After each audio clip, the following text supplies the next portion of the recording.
Hi, I'm Zazzles. Thank you for joining me. Today we're going to take a trip down memory lane at my history with knitting. So I learnt to knit probably when I was an early teenager. I don't remember exactly when or who taught me. It was probably my mum or my grandma. But by the time I was 16, I remember being on a guide camp and knitting with broomsticks. So I definitely knew the basics around that time. And the first thing I ever knit was this piece of, I just called it endless knitting. It had no purpose. I just got a ball of yarn. Someone cast it on for me. I didn't know how to cast on. And then I just tried to do stocking stitch all the way down. And you can see I wasn't very good at it because there's patches where I couldn't read the stitches. So there's patches where I just did a completely wrong section where I purled it for 4 rows instead of knitting the whole way. But yeah, as a first project, I'm actually quite impressed how few mistakes there are. There are definitely mistakes all the way down, but it could have been worse. I was quite happy with it. When I was a teenager, I was really interested in the really fluffy yarns. I think my grandma made me some scarves with the sort of tubes with the really fuzzy yarns. So at some point I got some balls of that and just again did some endless knitting. It's still got the tails, as you can see, so I never used it as a scarf or anything like that. It was just for the fun of endlessly knitting. And I had a different fuzzy one here as well. And these are they're just touchy-feelies. I still enjoy. I can't bear to sort of pull them apart and use the yarn for something else because I just like, the feel of them.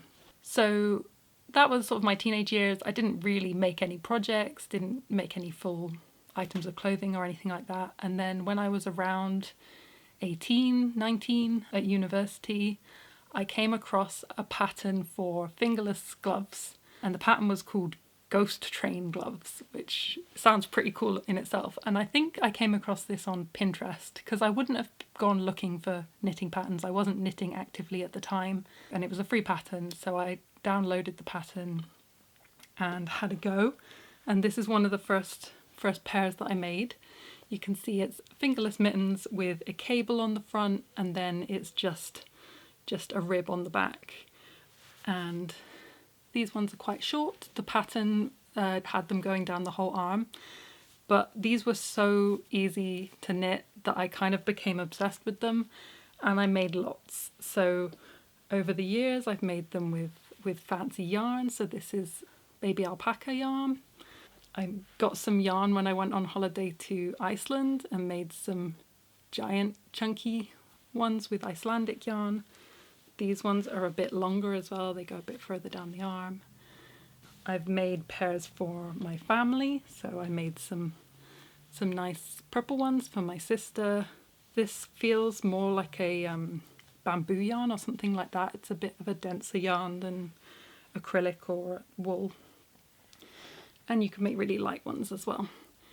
And I just went to town. All of my friends and family had mittens for Christmases or birthdays or Secret Santa, or I made so many pairs of mittens. And you can also adapt the pattern. You can use thicker yarn, bigger needles, and just remove one section of the rib from the back if it's too big, or add more sections to the rib if it's too small. I adjusted the pattern to make child-sized ones. This was really my first opportunity to be creative with knitting and not just follow a pattern. I made some stripy ones in the colours of the Harry Potter houses. The only ribbed ones I have at the moment, I haven't actually knitted up yet. These are some that I made recently in rainbow colours, so you can see how the panel comes out. And then you just fold it over and knit it. So they look really thin when they first come out, and then you wear them a bunch and see how they expand. So I've probably made, without exaggeration, probably between 50 to 100 pairs of those mittens over the last decade or so. And they were really my safe space for many years, from about 2011 to 2015, 16. So a good 5 years, that's all I knit. And then around 2016, I decided to have a go at knitting a scarf instead. And I found a free pattern online for the Harry Potter Hogwarts house scarves, specifically from the first movie. They don't seem to have them all the way through the movies. But in the first movie, they have these really chunky, big striped scarves with tassels that I really, really liked. I found the pattern online and knit one for myself. This is mine.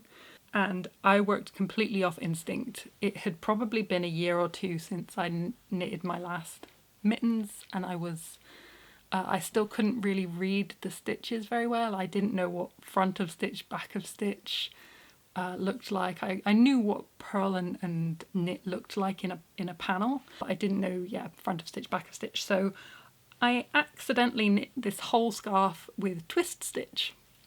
So I could tell once I'd knitted the others, because I knitted about 6 of these. I knitted all 4 house colours for different friends, and I did, after I've done mine and started to do my friends, once I did check that I was doing it right and realised that I had been twist stitching the whole time. So I could actually see the difference. So if you don't know what twist stitch looks like, then it's just a little bit thicker, I think. So each stitch is twisted, so it gives it a different texture than normal stocking stitch.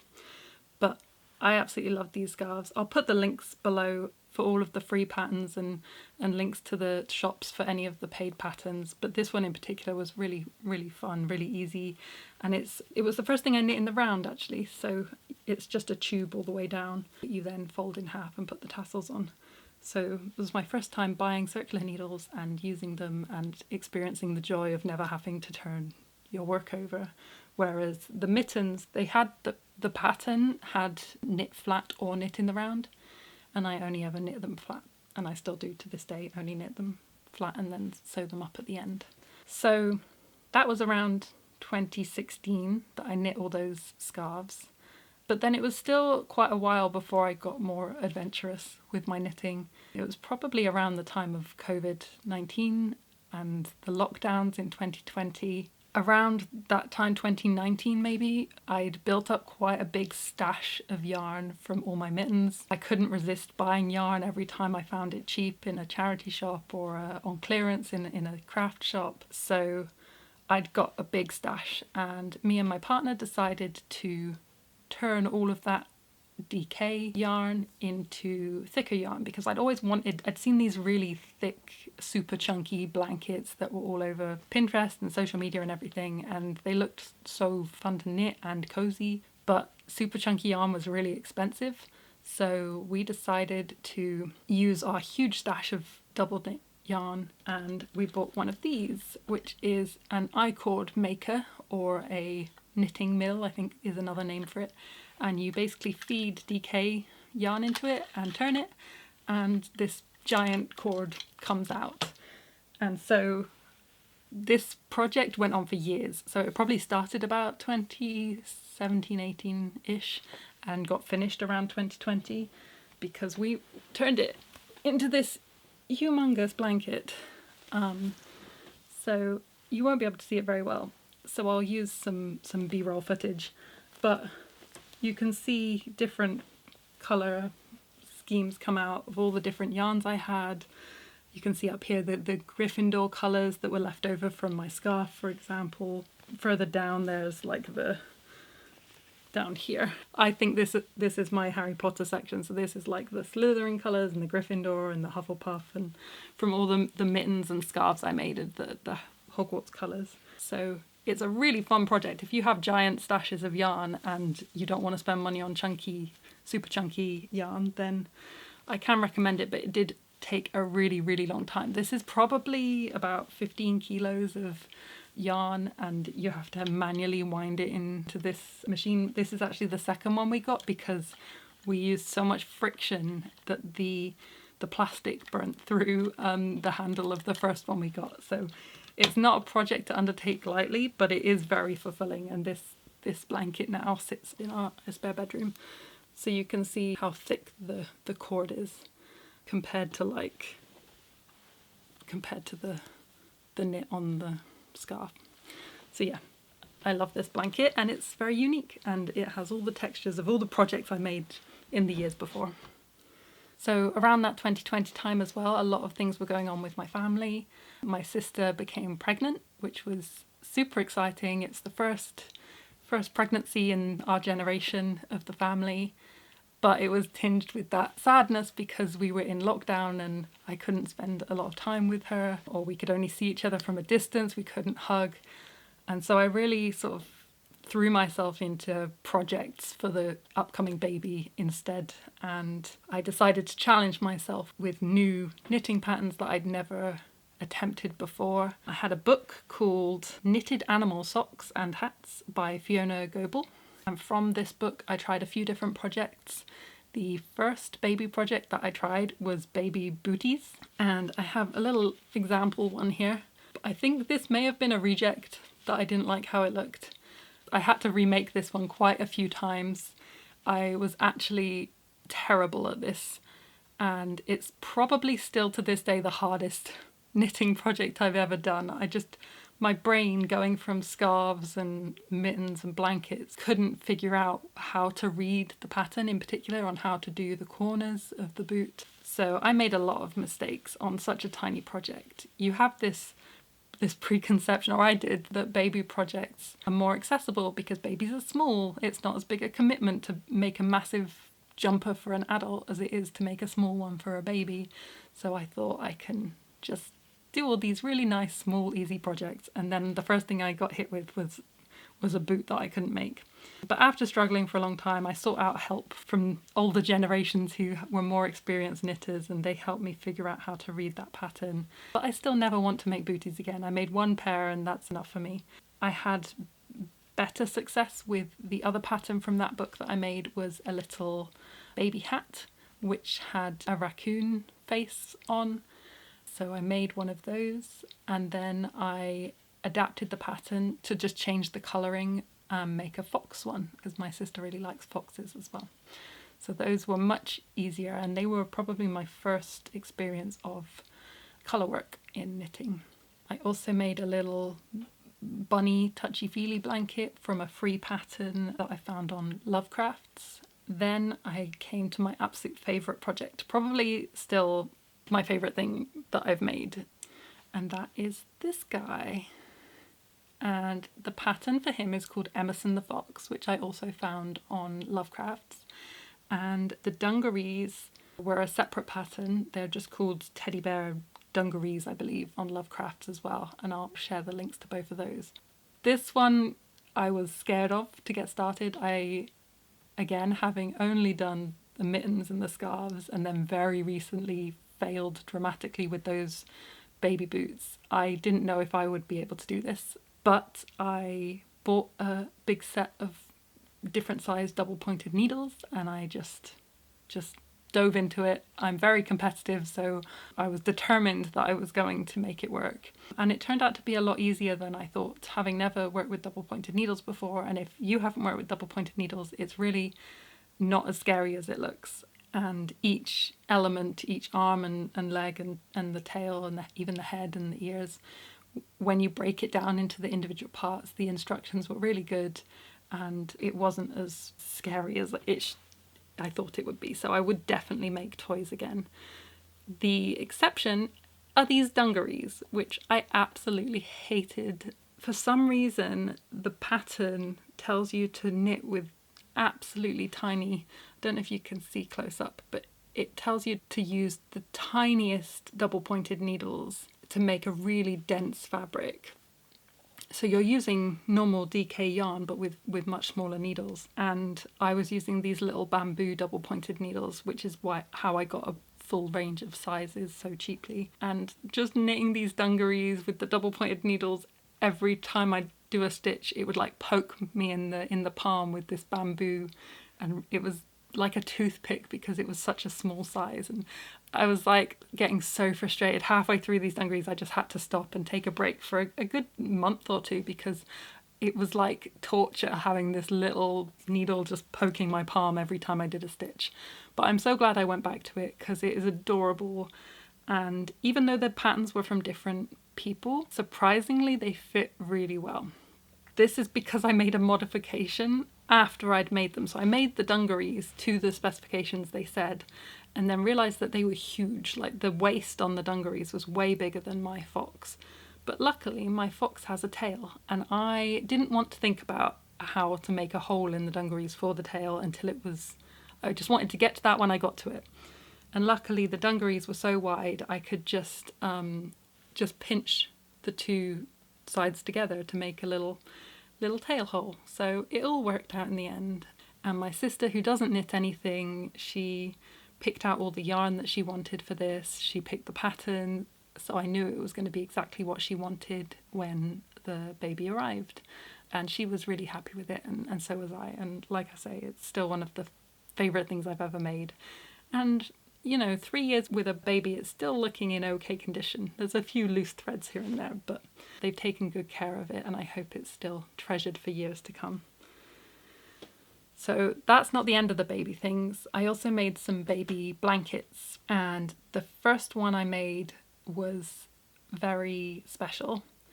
Many years ago, I inherited a knitting bag from my grandma. So this is my grandma June's knitting bag, and inside it I found these knitted squares. So they look like this. And you can see there's sort of, it's not moss stitch, but it's like a pattern of just cubes of knit and purl in squares. And there were maybe 25 of these squares in different sort of pastel colours. And I'd completely forgotten about them. It had been years since I got the knitting bag, and they were in my loft. And then during 2020, we found out that my sister was pregnant. And we also found out that 2 of my cousins were pregnant at the same time. And I rediscovered this bag of squares that my grandma had knitted. And unfortunately, she's no longer with us. So I thought it would be a really nice thing if we could share this knitting with the new generation of her great-grandkids.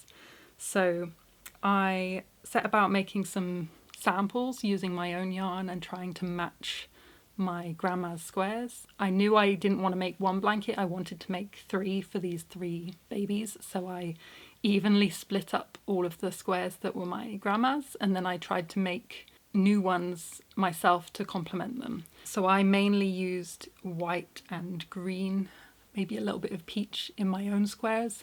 There was quite a disproportionate number of pink ones in my grandma's squares, and all 3 babies were expected to be boys, so I wanted to include the pink ones but balance it out with some other neutral colours.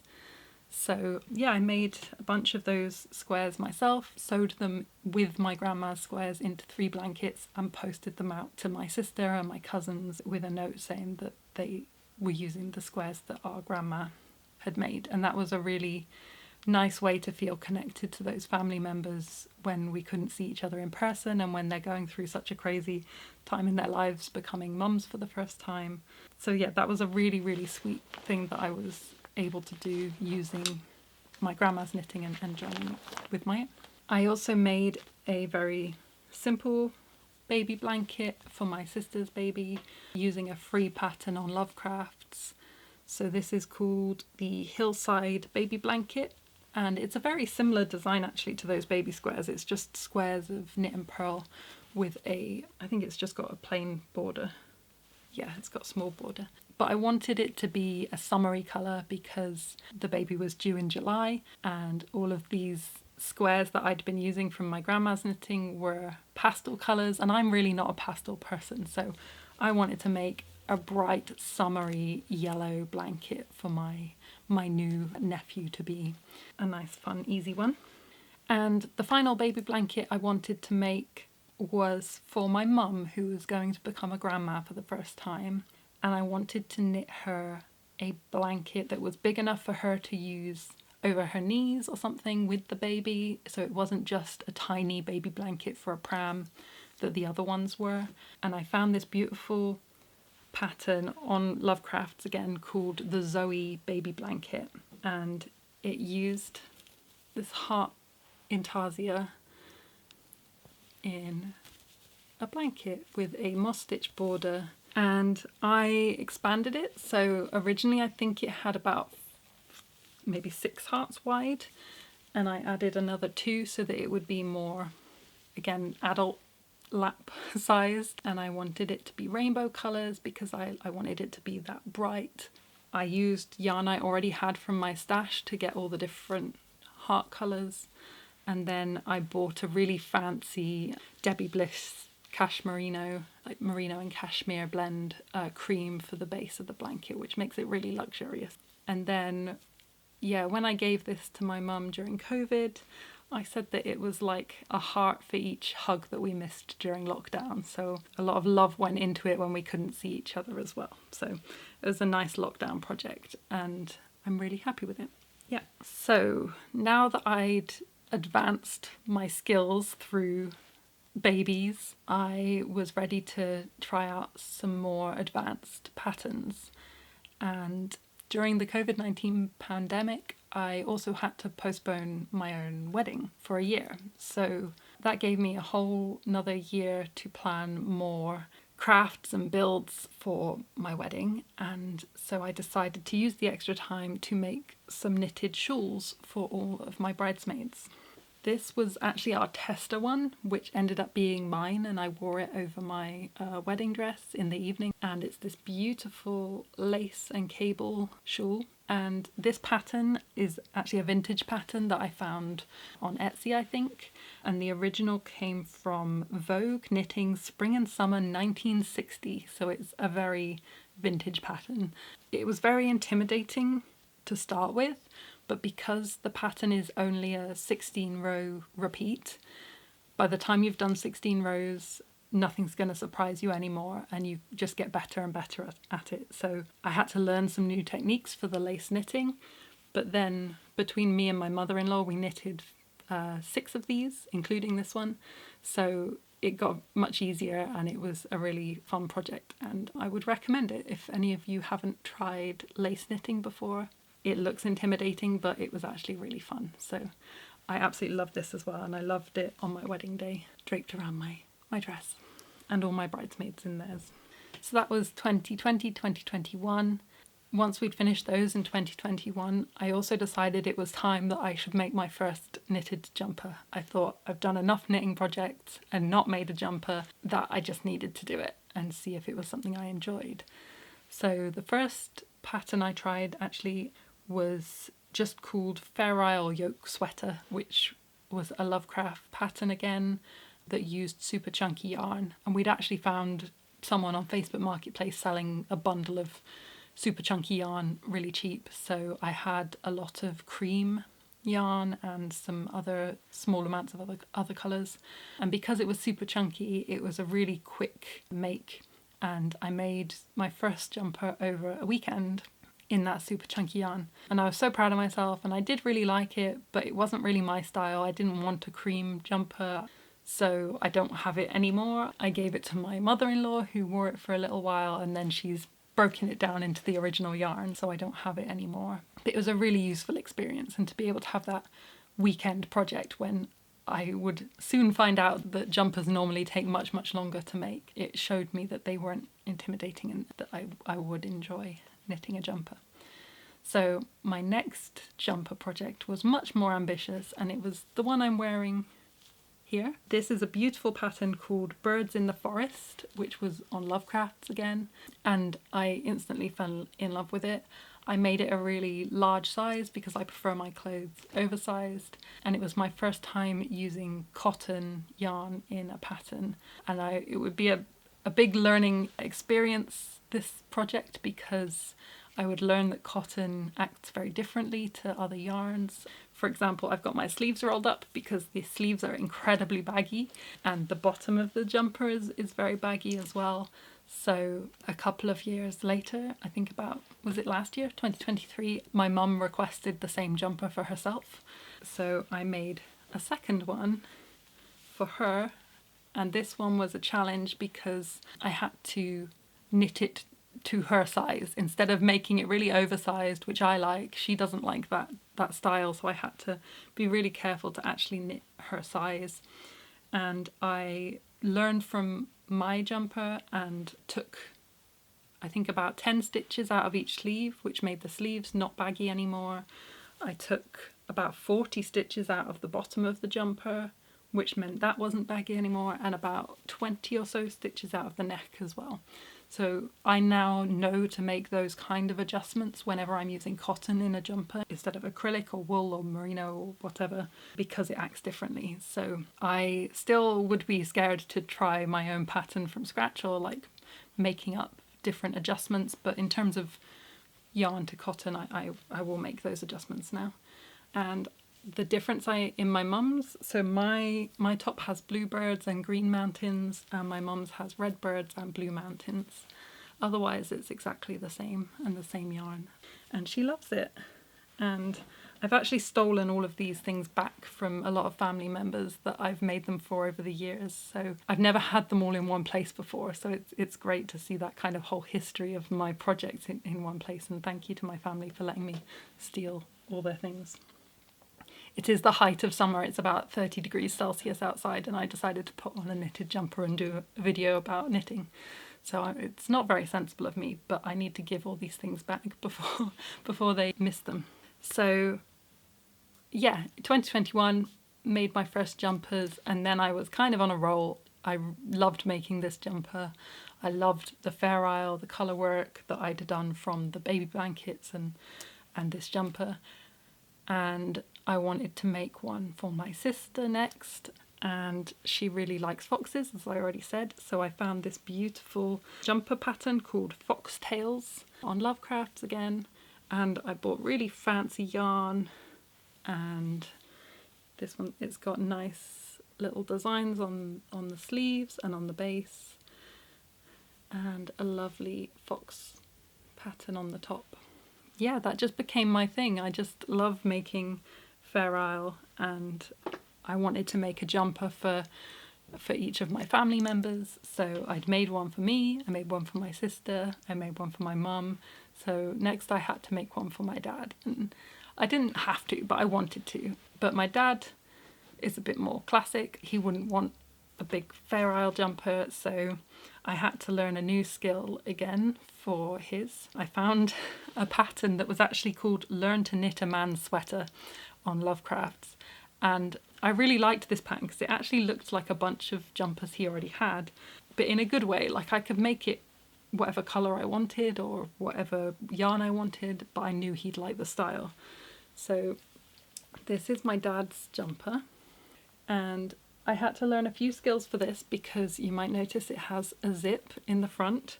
So I had to learn how to insert a zip into a jumper. And also this was made raglan. So whereas all of the other ones, I think I made them all top down or bottom up.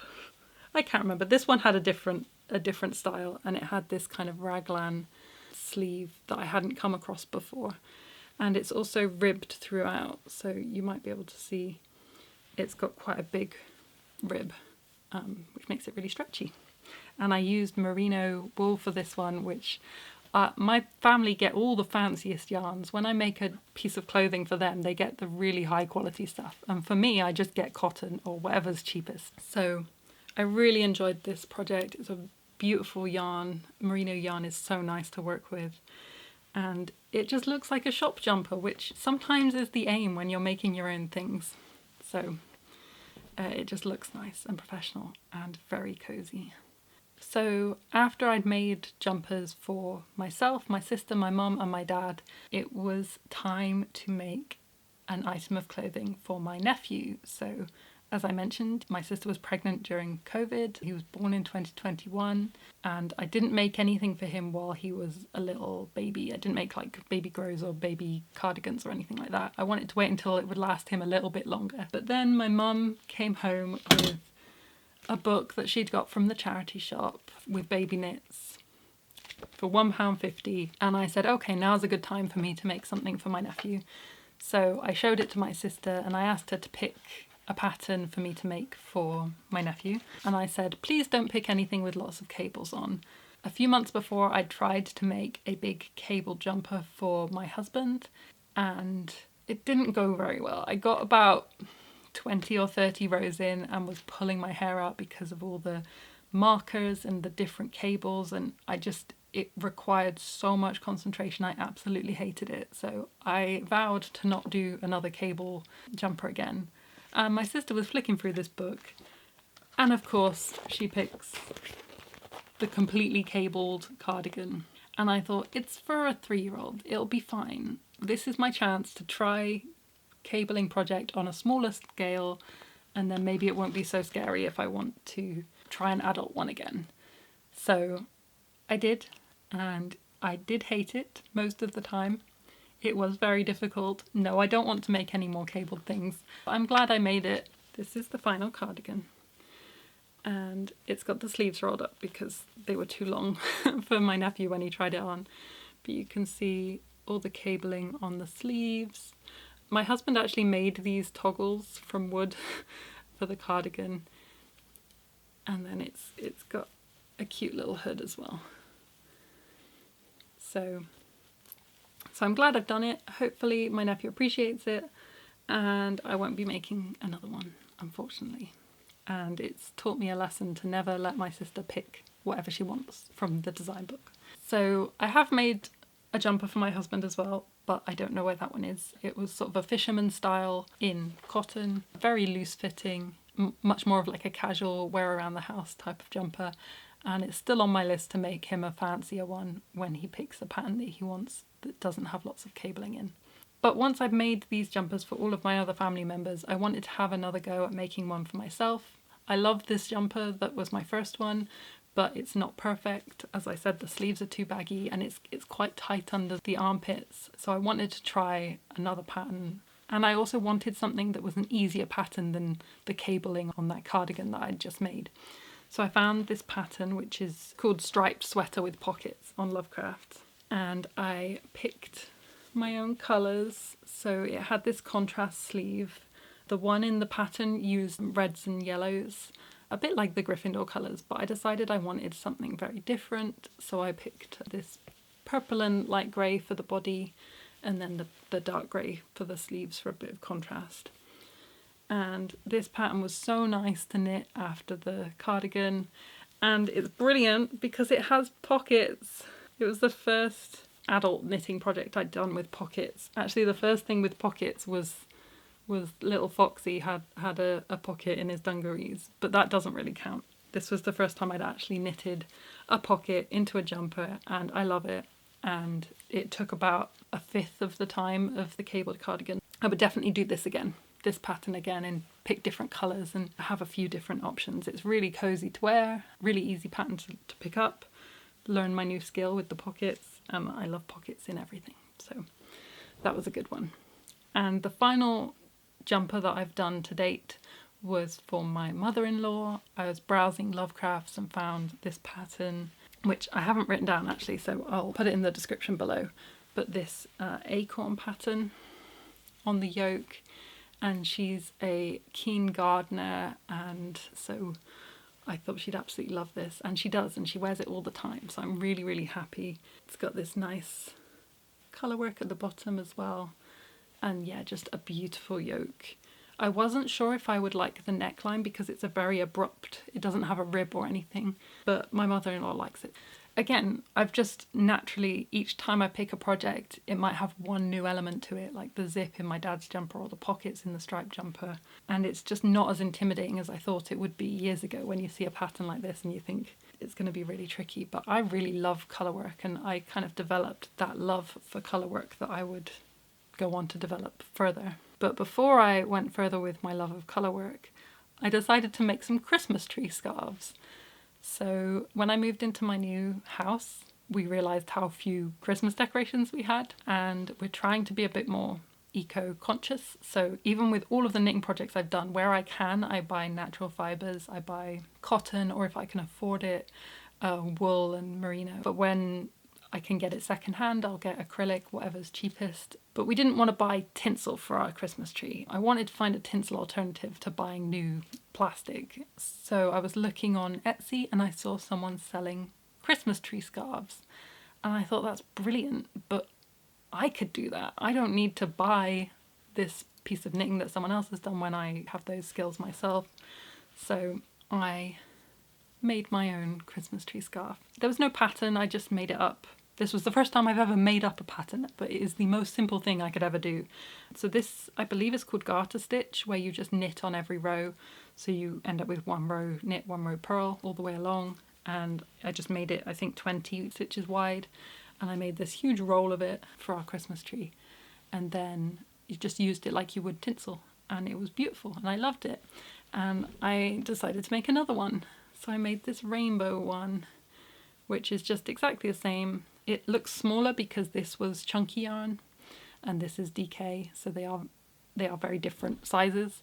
But this one I've alternated colours to make it very rainbow. And so now we have 2 options for our Christmas tree. Really colourful or more stylish, I suppose. It's a really simple project, but deceivingly long. It took quite a long time. I didn't actually get this finished for the first Christmas that I wanted it for. So yeah, don't start it in like December if you want to make your own Christmas tree scarf. Another Christmas project I did in the last couple of years, so I think it was 2022 that I found it. It was actually a promotion my sister sent me. They were doing a giveaway at Hobby Crafts for this pattern and this bundle of yarn to make this beautiful Fair Isle blanket, and I entered the competition but then immediately said, I'm not going to win that, I'm just going to go get the pattern and get my own yarn. And I found the pattern was free on Lovecrafts. So this is just called Fair Isle Festive Blanket by West Yorkshire Spinners on Lovecrafts. And it was the most beautiful blanket pattern I'd ever seen. I absolutely fell in love with it.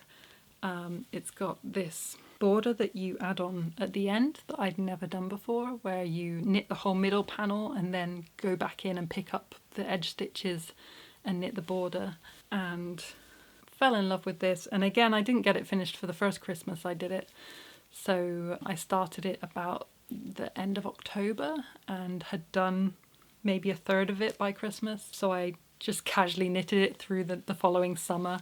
There's pictures of me in a heat wave knitting this. Highly recommend. Absolutely love this pattern. It's a beautiful finished product. When it was ready last Christmas, I didn't want to stop using it, so we used it into about March before I finally put it in the box in the loft ready for next Christmas. Something in my social media algorithm at that point clocked on that I had a particular style that I enjoyed, and without even realising it, I went for the Fair Isle Yoke jumpers and then the Intarsia blankets and the Fair Isle blankets. And so I started getting recommended more colourwork patterns on things like Instagram, and that's how I discovered a pattern maker called Pacific Knit Co, who makes these things called doodle patterns. And they're sort of a mix and match set of cards where you can make. So she has a few different patterns for sort of hats and socks and cowls, but I focused on the cowls, and you can just use her standard cowl pattern and then fill a chart with these doodles that you can mix and match. And I absolutely fell in love with all of those doodle patterns.